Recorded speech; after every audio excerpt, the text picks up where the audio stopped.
Et on dit même que, subhanallah, à un certain moment, tellement An-Nadr, donc son frère Nadr, il était quelqu'un qui avait beaucoup de connaissances. On disait que l'imam Malik était le frère de, parce qu'on parlait plus de son frère. Et après, lorsque l'imam Malik, rahimahullah, va commencer à étudier et à le dépasser, après on dira que Nadr était, lui, le frère de l'imam Malik. Donc c'est le petit système que les Arabes ils avaient. Quand toi tu étais spécialisé et que tu avais un frère qui était à toi et qui est à tes côtés, on cite rarement ton prénom à toi. On dit souvent, ça c'est le frère de Mohammed, mais personne ne va savoir que tu t'appelles Jawad. Toujours le frère de Mohammed. Le jour où c'est Mohammed le jour où Jawad il devient plus élevé en science, qu'est-ce qu'il faisait alors avec les Arabes en ce temps-là? Il disait, ça c'est le frère de Jawad, et il ne cite plus Mohammed. Donc l'imam Malik, ça c'est aussi une belle leçon pour certains élèves qui des fois, machallah, étudient la religion, et des fois qu'est-ce qu'il me dit? C'est déjà arrivé avec des frères, des grands, dans certaines, pour ne pas donner trop de détails, dans certaines associations, il vient me donne les cours, puis des fois il m'appelle, il me dit, c'est Rachid, il me dit, oh là j'ai été dans les cours, il n'y avait que 3 élèves. Pour quelqu'un qui a étudié des années, c'est un peu choquant au début, c'est vrai ou pas? On te dit, c'est comme ça qu'on commence. Moi, j'ai toujours dit à certains amis à moi qui se lancent dans les cours, je leur dis, mon frère, Wallahi, même si tu as un seul élève, sache que c'est le meilleur, il vaut de l'or. Parce que celui-là, il a estimé ta personne et ton cours. C'est déplacé. Je dis, ça, c'est le meilleur. Donne-lui tout ce que tu connais, ne le lâche pas. Parce qu'il vaut de l'or. C'est déplacé. C'est un invité, c'est un prince. Il ne faut pas le lâcher. Et c'est dommage, on en a d'autres. Vous voyez pourquoi de l'acquisition du savoir talabul ilm, il faut une très très bonne intention, une sincérité. Et on en a d'autres, quand il vient un cours, si jamais il n'y a que 3, des fois même, j'ai même appris, je ne veux pas citer de nom, que des fois tu as des conférenciers, s'il vient et qu'il n'y a que 2, 3, est-ce qu'il donne la conférence? Non, wallah, il annule. Wallah. J'ai déjà été invité en France, dans un patelin perdu, et que les gens ne nous connaissent pas nécessairement. J'avais un deuxième qui devait faire avec moi. Quand il est venu, il a regardé, il m'a dit, ah frère, je dis, il n'y a personne. Je dis, si, il y a 3. On ne s'est pas déplacé, 3. Voilà, cher frère, qu'est-ce que je te dis? La porte par laquelle tu es venu, elle s'ouvre aussi de l'autre côté. Hein. Tu peux ressortir. On est un peu énervé en ce temps-là. Je dis, qu'est-ce que tu veux que je te dise? Ceux-là, c'est les meilleurs. Il est parti, il n'est pas resté. Il n'est pas resté. Donc, l'ard alikum, comme vous le voyez ici, chacun peut passer au début par une période où vraiment il est peut-être inconnu au bataillon. Alhamdulillah, c'est une ni'ma. Ce n'est pas une fierté d'être connu. Ben, l'imam Malik, rahimahullah, regarde, il est passé par une période où on connaissait plus son frère que lui. Et après, c'est son nom qui va être de nouveau, comme l'histoire avec Rabi'a tout à l'heure, vous vous rappelez, c'est son nom maintenant qui va être cité jusqu'à la fin des temps. Alors que le prénom de son frère, si tu ne l'aurais pas lu, il est inconnu. Et un de ses élèves, Ibn al-Qasim, il dit, Malik avait 400 dinars. L'imam Malik avait 400 dinars, avec lesquels il faisait commerce et qu'il le faisait vivre. C'est-à-dire qu'il n'avait pas des tonnes. Mais même comme ça, il bougeait. Pour vous montrer que l'imam a le droit, machallah, de bouger. L'imam, il a le droit de gagner aussi de l'argent. Il a le droit de vivre comme vivent la plupart des gens. Pas aujourd'hui, dès qu'un imam il sort une nouvelle voiture, ah, sahabi, il y a tout le monde qui regarde. Non, pourquoi? D'où est venue cette mode? Elle n'a pas existé autant des compagnons, ni par après, comme vous l'avez remarqué.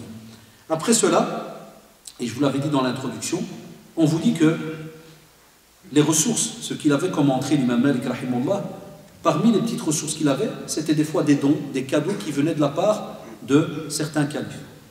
Qui venaient, il lui donnait donc des dons. Abu Hanifa, rahimahullah, on l'a dit, lui, il n'acceptait pas. Mais rappelez-vous, on avait dit que pour Abu Hanifa, le calife Abu Ja'far al-Mansour, lui, il va tester Abu Hanifa, il va lui envoyer chaque fois des cadeaux. Mais il disait que si jamais il les accepte, ça voulait dire qu'il reconnaissait, l'ard alikum, ça veut dire qu'il reconnaissait l'autorité de cette personne. Ou bien, comme ils disent, sinon, cela indiquait qu'il cachait quelque chose. Ça, ya shabab, ça veut dire quoi cette phrase un peu bizarre? C'est pour dire que quand quelqu'un il a de la science, les gens qui sont en face, il y aura toujours des problèmes. S'il accepte un cadeau, qu'est-ce qu'on dit? C'est un imam de sultan. Wallahi, comme il se passe au Maroc, on va prendre les deux pays qu'on connaît bien, entre guillemets, parce qu'on est d'origine maghrébine, les autres, chacun a son exemple d'après son pays. Tu prends les imams au Maroc, tu prends en Arabie Saoudite. Chez nous au Maroc, dès que tu vas voir un de nos imams qui un jour va aller saluer le roi, Wallahi, j'ai déjà assisté plein de fois dans des tqsirat, t'entends l'autre qui te fait Amshah Zulma. C'est un foutu. Parce qu'il l'a vu à la télévision marocaine saluer le roi. Avec ça, c'est un imam de roi. En Arabie Saoudite, tu vas voir un cheikh que tu as écouté pendant des années. J'ai déjà vu des jeunes, et une fois qu'ils le voient à la télé, invité par le roi d'Arabie, tu restes un roi du sultan. Et tu les vois sur Facebook les insulter. Dès qu'ils sortent une fatwa sur quelque chose, il te fait non à l'aise. C'est un roi du sultan. Et il l'insulte. Ou un imam de sultan. Sultan, bien sultan, pouvoir. Là, shabab. Retenez vos langues. Retenez vos langues. Très très important, vous verrez plus tard, wallahi. Mais alhamdoulilah, tant que l'imam, il a sa fierté, il a sa personnalité, il ne change pas la religion pour faire plaisir, il ne ment pas au nom d'Allah subhanahu wa ta'ala et de son prophète. Au contraire, s'il est invité par exemple par un roi ou un calife ou autre, alhamdoulilah, c'est une fierté d'une personne par exemple qui a une certaine autorité qui va montrer qu'il te respecte. Après, c'est d'autres problèmes qui peuvent arriver, ça c'est autre chose. Alors là, on invoque Allah pour lui. Pas on lui dit, oh, bien fait. Et le musulman, il voit toujours avec la clémence, il ouvre toujours la porte du positif, pas la porte du clashage directement. Mais, écoutez-moi bien, interrogez, un jour ils ont interrogé l'imam Malik, donc interrogez sur les présents qu'il recevait de certains sultans. Il leur dit, moi je n'ai pas d'objection. Parce que c'est un homme du Coran et de la Sunna, il connaît les textes. Il te dit, est-ce que c'est haram qu'un sultan il me donne un cadeau? Là, donc s'il me donne, moi il n'y a pas de problème. Mais il dit venant de leur subordonné. Si jamais il vient de la part, donc ce cadeau vient de la part de quelqu'un qui travaille pour le sultan, il dit alors à ce moment-là, j'y trouverai à redire. Ça veut dire que là, je ne vais pas accepter facilement. Peut-être, disent certains, ils pensaient que des fois, ça peut arriver, que ces gens-là, ils dilapident les biens publics. Parce que c'est de l'argent de l'État, et donc à ce moment-là, comme ce n'est pas eux, qu'est-ce qu'ils font? Ils commencent à donner à gauche, à droite. Il te dit non. Tu dis alors, moi à ce moment-là, je préfère pas prendre cet argent. On raconte dans une autre histoire qu'un jour, Sultan al-Rachid lui a offert 3000 dinars. C'est une belle somme. Et après, on est venu lui dire, on lui a dit, Abu Abdillah, comme un surnom pour l'imam Malik, on dit, Abu Abdillah, tu acceptes 3000 dinars de l'émir des croyants? Tu as accepté 3000 dinars? Il leur a dit, si, oui, lui là, s'il est un imam juste et qu'il traite équitablement les musulmans, les gens de bien, s'il les traite comme il faut, il dit, pourquoi est-ce que je ne prendrai pas cet argent? Donc quand tu réfléchis, qu'est-ce que ça veut dire? Ça veut dire, il te dit que si, machallah, l'imam, qui est maintenant, on va dire, d'être le sultan, ou là, le calife, comme Harun al-Rashid par exemple, il te dit, si, machallah, il donne aux musulmans, il n'y a pas de pauvres, il n'y a pas d'injustice. Pourquoi est-ce que le jour où il vient me donner à moi, je ne prends pas? Allez, je vois le problème. Regardez comment les gens, en vérité, à Shabab, ils avaient une manière de voir les choses très simple. Compliquez pas la vie. Aujourd'hui, on pose trop de questions. On va trop loin. Au lieu qu'on dit à quelqu'un qui a reçu qu'Allah te donne plus, mon frère, nous on commence à chercher à gratter. Et pourquoi? Et à la chali. Donc c'est un shikam, donc c'est un ceci, donc c'est une balance, c'est un. Tu ouvres les cœurs qui étaient limpides.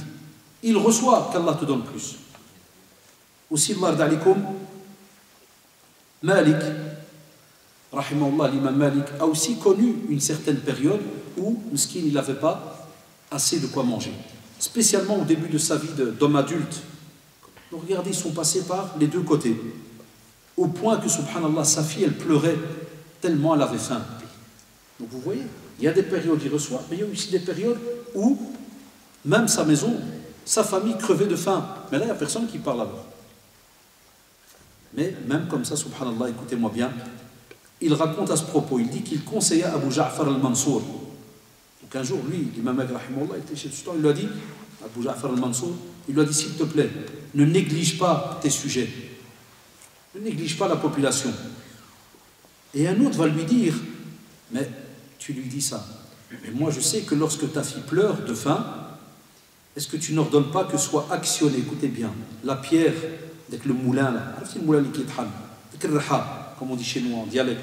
Ça veut dire on avait des... Pour moudre, ouais, on prenait des grosses pierres, on la faisait tourner et on mettait donc dans un petit trou, on faisait passer le blé et en tournant, le blé passe en dessous de la dalle et il est écrasé pour avoir de la farine. Il lui a dit, est-ce que tu ne sais pas, tu ne demandais pas que soit donc actionné avec la meulière, les pierres de la meulière, pour que les voisins, écoutez-moi bien, n'entendent pas les pleurs de ta fille qui a faim. Et l'imam Malik, alors, rahimahullah, il dit, je le jure, seul Allah aurait pu savoir cela.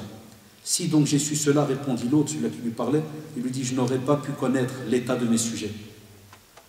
Ça veut dire que certains, à ce moment-là, qui avaient vraiment un cœur limpide, quand ils remarquaient ça, cette pauvreté dans la famille de certains, ils allaient directement le dire au sultan. Et le sultan, alors il vient, il donne. Ça veut dire quoi, Echebel? Des fois, tu peux juger par rapport à quelque chose que tu viens de voir à la seconde. Mais toi, tu ne connais pas la réalité qu'il y a derrière. Le sultan, il vient, il donne, mais c'est parce que quelqu'un qui habite à côté, par exemple, de toi, a remarqué que tes enfants, ils crèvent de faim. Et quand ils crèvent de faim, qu'est-ce que tu fais? Pour pas que les voisins, ils le remarquent, tu me mets du Coran très fort. Tout, subhanallah. Et le lendemain, tu vois quelqu'un de riche qui vient, il donne, à ce moment-là, une enveloppe, toi, tu es à la fenêtre. Celui-là qui a un cœur qui est malade, qu'est-ce qu'il va dire? T'as vu le type, là, il reçoit de l'argent de... Mais celui qui habite de l'autre côté de la maison, qui a un cœur qui est propre, lui, il réfléchit, il se dit, tiens, qu'est-ce qui se passe? J'ai entendu un bruit, j'ai entendu... Eh bien, c'est ce qu'a fait, subhanallah, cette personne. Il lui a dit, Wallah, ya Imam Malik, je sais que vous crevez de faim à la maison. Et j'ai la preuve que je t'ai surveillé. Chaque fois que ta fille, elle pleure, qu'est-ce que tu fais? Directement, tu fais actionner la machine. Pour que le bruit qu'elle fait en sorte qu'on n'entend pas les pleurs. Et ça, on n'en parle pas. Et les gens, ils vont toujours voir l'autre côté. C'est quand il a, par exemple, reçu. Aussi, Ibn al-Qasim dit qu'il est arrivé à l'imam Malik, tellement il y avait de la pauvreté, miskin, durant une période de sa vie, il est arrivé, qui écoutait bien, à l'imam Malik, de vendre les poutres de sa toiture. Tu dis sa petite maison, stah, le toit. Wallah, il enlevait le bois, qui était rare à ce moment-là, il enlevait le bois pour aller le vendre pour vivre et pour donner à manger à sa famille.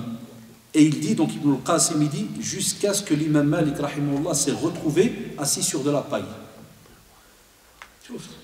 Ah, les grands savants par où ils sont passés. Donc Malik, rahimahullah, comme vous l'avez remarqué, l'imam Malik a connu les moments de aisance et il a aussi connu les moments de difficulté.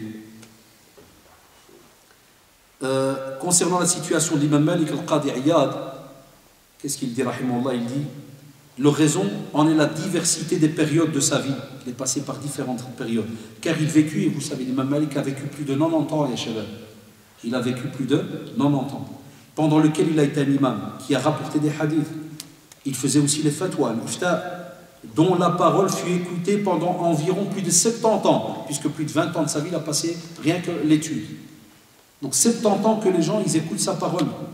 Et dont les mérites ont grandi de jour en jour. Il fut ainsi sans rival pendant des années jusqu'à sa mort. C'est-à-dire personne, en ce temps-là, n'arrivait à sa science.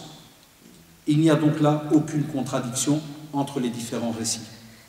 C'est pour dire que Barkallah, il a une vie tellement longue qu'il est passé par différentes périodes, pauvreté et aisance aussi. Hatta l'imam Malik, rahimahullah, il avait une belle phrase où il disait, il n'est pas souhaitable à un homme à qui Allah subhanahu wa ta'ala lui a donné beaucoup de bienfaits, qu'il a comblé de bienfaits, de ne pas les montrer.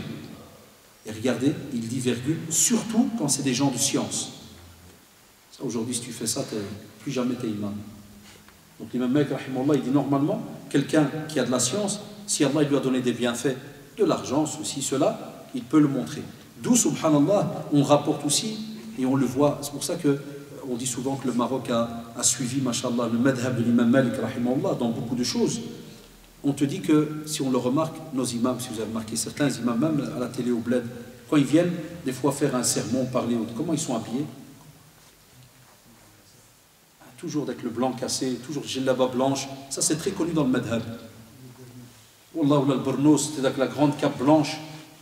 Mais quand tu les vois, tu dis, ils vont à un mariage, ça ou là là. Le type, il va donner un dars. Eh bien, nous qui vivons ici à Bruxelles, si quelqu'un voit ça 2-3 fois à la TV, qu'est-ce qu'il va se dire?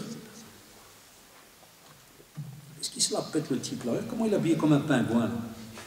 36 capes, des chapeaux, des... c'est quoi ça? Qu'est-ce qui se montre? Parce que ça, j'ai eu la blague une fois en France, dans une soirée où on est resté tard, parce que je devais dormir là-bas. Et puis j'étais avec mon iPad, je regardais Cheikh Saïd El-Kamali, très connu au Maroc, dans la chaîne Sadissa, la chaîne 6. Il fait justement, donc il fait le sharh, le muwatta de l'imam Malik, il avance. Et subhanallah, quand tu vois les petites vidéos dans YouTube, je conseille à ceux qui veulent, il est il est étudié en Mauritanie, chez Cheikh Ould aussi, Chanketi, pour ceux qui connaissent un peu ces noms de Machaïr. Subhanallah, quand tu vois dans YouTube les petites vidéos à l'une en dessous de l'autre, il n'y a aucun dars où il a la même djellaba. Je crois qu'il a minimum 50 djellaba, toutes les couleurs. Il y en avait un, parce que c'était une soirée de jeunes, tu as certainement qui m'a fait: ah monsieur, si là ce type il change toutes les semaines ou quoi? Je dis, puis je rigole avec lui, je dis pourquoi? Je dis, pourquoi il ne garde pas la même djellaba? Je dis, c'est tes affaires. Je lui demande, moi, tu changes de khachar ou pas? Alors j'en rigole, puis il me dit, ouais, mais. Et j'essaye de voir comment il pense. Je lui dis, pourquoi ça te. Je dis, ça fait un peu luxe, hein, ça fait pas un peu. Tu vois quelle manière de. Parce que, wallahi, on a mis, pas voir, est-ce que c'est les parents, wallahi, mais on a mis dans la tête, des fois, de nos jeunes, qu'un imam, je m'excuse, hein, je vais être méchant, c'est rien, de temps en temps, c'est un clochard. Il doit être habillé, genre, tu vois, un balafré, tu vois, le genre. Moi, je sais pas, dites-moi. Hein. Voilà. Je peux donner un petit avis, je pense que c'est par rapport aux prêtres en Europe qui sont toujours pauvres. Alors ils font la comparaison. Peut-être, voilà, mais je ne crois pas que nos parents ils connaissaient bien les curés, mais tu as raison, si peut-être nous les jeunes, tu as raison. Si peut-être, voilà, comme il dit le frère, peut-être que c'est certains jeunes, peut-être pas les parents, mais qu'on essaie de mettre la même image que le curé qui a toujours la même soutane noire, ou par exemple, Yak. Non, tu vois, Shabbat. C'était quelque chose d'important. Écoutez bien, il affirmait, donc l'imam Malik, rahimahullah, écoutez bien, il dit, j'aime voir le lecteur du Coran vêtu de blanc. Il aimait, quand il y avait un cheikh réputé dans la lecture du Coran, il aimait le voir habillé en blanc. Comme ça, dorénavant, quand vous verrez certains meshaykhs à la télévision, même au bled et autres, vous comprendrez pourquoi il y a des fois tout ce faste, que certains y croient que c'est pour se montrer. Là, c'était une habitude connue chez les mashaykhs depuis des siècles et des siècles. La même chose quand vous allez en Arabie, il y en a plein qui me disent, est-ce que cet habillement, ils mettent camis, puis ils mettent une toque là, tu sais, noire, le bouche là, tu sais, le long noir avec des dorures au bord. Pour nous qui sommes nés ici, qu'est-ce que ça fait? Ça fait bidon, ça fait bizarre. Je dis rien. Et avec le retrait sur la tête, dans le monde, dans la famille des savants, ça c'est leur pot de pêche là. Ça c'est leur training de luxe. Et là, parce que derrière aujourd'hui, ils mettent du bifton grec pour un pot de pêche. Ça c'est leurs vrais habits de mashayikh. Parce que c'est une famille spéciale, ya shabab, avec un mode de vie bien spécifique. Et ne voyez jamais cela d'un côté donc négatif. Et dans le domaine de son habillement aussi, on lit dans un des ouvrages très connus qui s'appelle Al-Madarik, on vous dit que l'imam Malik portait des vêtements de grande valeur qui venaient d'Aden, ou bien de Khorasan, ou bien d'Égypte. Et aussi, un de ses neveux, sa famille disait, je n'ai jamais vu de tache sur les vêtements de l'imam Malik, c'est-à-dire l'oncle. Sali, il la change. Excusez-moi, c'est une parenthèse, il n'est pas là, mais alhamdoulilah, je vais dire que du bien. L'imam qu'on a, Cheikh Bousselam, vous connaissez, quand il vient prier, comment il est habillé, machallah? C'est vrai ou pas? Toujours bel djellaba, beau chapeau, même couleur que le djellaba, s'il est blanc, c'est vrai ou pas? Hein? Je suis sûr que peut-être quelqu'un qui est un peu tordu dans les bords, dès qu'il va le voir, il se la pèse avec ça, le djellaba. Non. Parce que toi, tu n'es pas habitué à la djellaba, tu n'es pas habitué au qamis. Chez les imams, chez les grands savants, c'est un habit vraiment, wallah, machallah, c'est pas une histoire de mode, c'est une histoire de fierté, machallah, et shabab. Pour aller un peu plus loin, comme si j'ai pris plein de petits détails, mais voilà, Malik en tant qu'enseignant, l'imam Malik, rahimahullah, en tant qu'enseignant, il nous reste un quart d'heure, 20 minutes, et on a fini. C'est le même temps que je vous donne chaque fois, 1h30, 2h maximum, sauf qu'on a commencé à 1h30 après l'achat. Ça va, mais sobro, il y a que du bien. Donc l'imam Malik, le fait qu'il était, mashallah, quelqu'un qui avait une certaine, mashallah, reconnaissance de la part des gens dans son comportement, de la part de son comportement, de son intelligence, sa notoriété, a fait qu'il a pu facilement enseigner les sciences religieuses. Certains historiens, des fois il y a des petites divergences, certains disent qu'il a même commencé à donner certains cours à 17 ans. D'autres disent à partir de 20 ans, comme on l'a vu dans la version tout à l'heure. Ça veut dire que Mashallah était tellement bien avancé dans les sciences qu'il a commencé à enseigner, donc très jeune. Et il a choisi directement la mosquée du prophète sallallahu alayhi wa sallam pour avoir ce qu'on appelle son premier cercle d'apprentissage de la religion.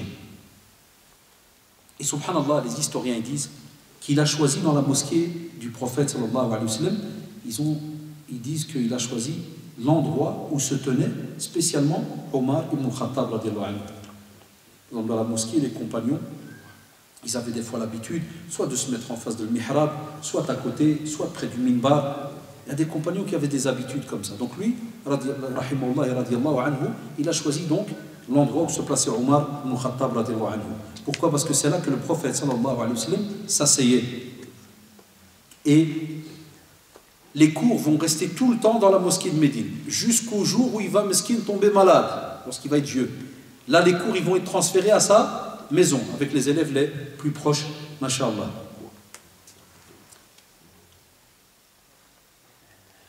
Aussi dans le domaine de l'apprentissage, il disait, subhanallah, l'imam Malik rahimahullah disait que parfois on me fait part d'une question et je passe toute la nuit à la traiter.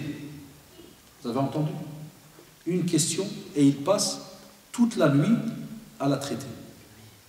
Ça me rappelle quand j'étais au centre islamique, quand des gens nous appelaient, moi ou Cheikh Moustapha Kastit, parce qu'on était les deux francophones seulement en ce temps-là, quand on me demandait une question et que je disais à la personne, cher frère ou chère sœur, donne-moi ton téléphone, je vais te répondre demain, Inch'Allah. Wallahi, tout le temps. Vous êtes bien Haddaj? Je dis oui, c'est bien moi. Pourquoi tu vas me répondre demain? Je dis parce qu'on doit trouver la réponse.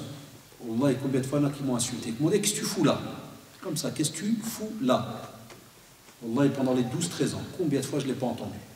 Même par mail. Il m'arrive de renvoyer une réponse à des gens qui m'envoient une question en disant Allahu A'lam, et il y en a tout le temps, ça marche, ils me renvoient. Est-ce que le mail est bien arrivé au professeur Haddash? Je dis oui, Wallahi, c'est moi, mais je te dis Allahu A'lam, je ne sais pas. Ah, on m'a dit que vous connaissez. Qui t'a dit que je connais? D'où je connais moi? Les gens, ils veulent des réponses directes. Naam, il y a des questions maintenant qu'on a tellement répondu, je peux répondre quand il y a des questions-réponses. Comme le mois prochain, Inch'Allah, vous avez promis 2 imams, questions-réponses, 2 imams. Mais je vais répondre que des questions que j'ai entendues pendant plus de 20-25 ans que j'apprends, que j'entends. Mais il y a d'autres questions, vous avez remarqué, je mets le papier à côté. Ah là, je n'ai pas la réponse.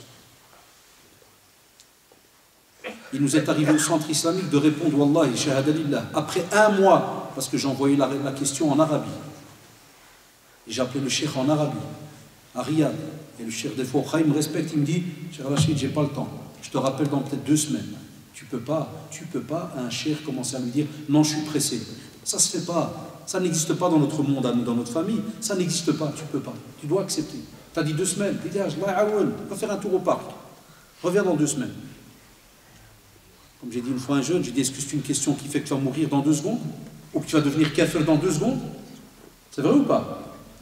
Donc tu attends. Des fois on avait un doute, il t'arrive que le shaitan vient, il te met en doute à la seconde. Ah, où tu réponds pas.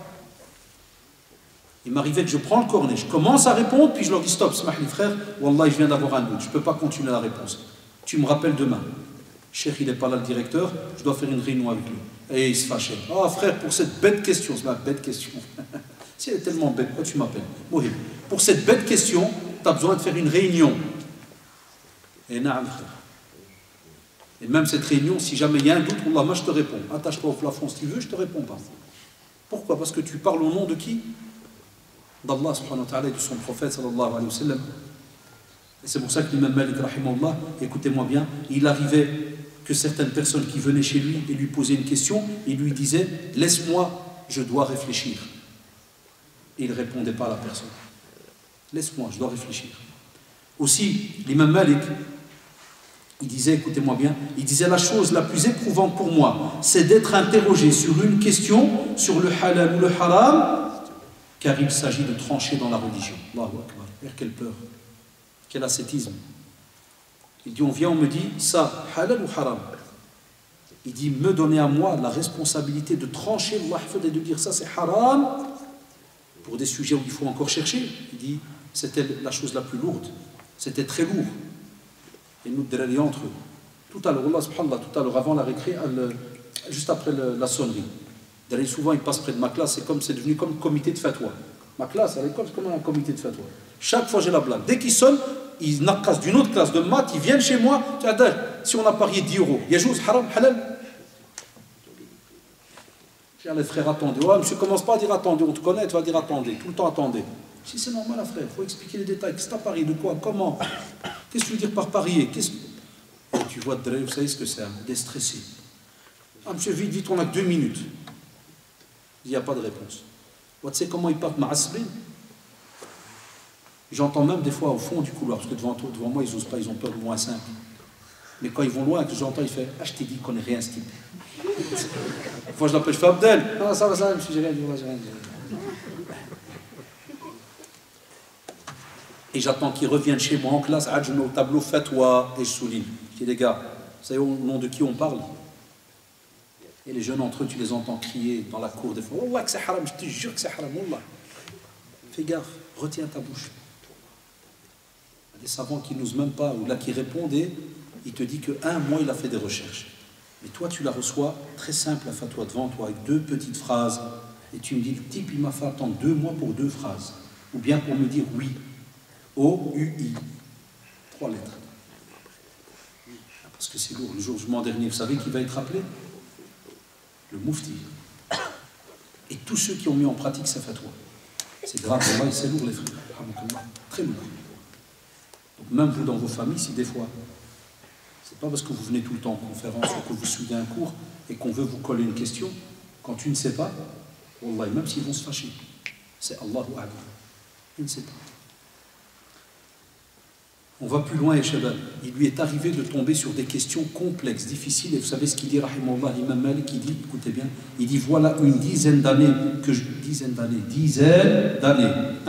je réfléchis à une question, sans avoir donné une opinion. Allahu Akbar. Plus de 10 ans, on voit sur une question. Il ne veut pas donner d'opinion.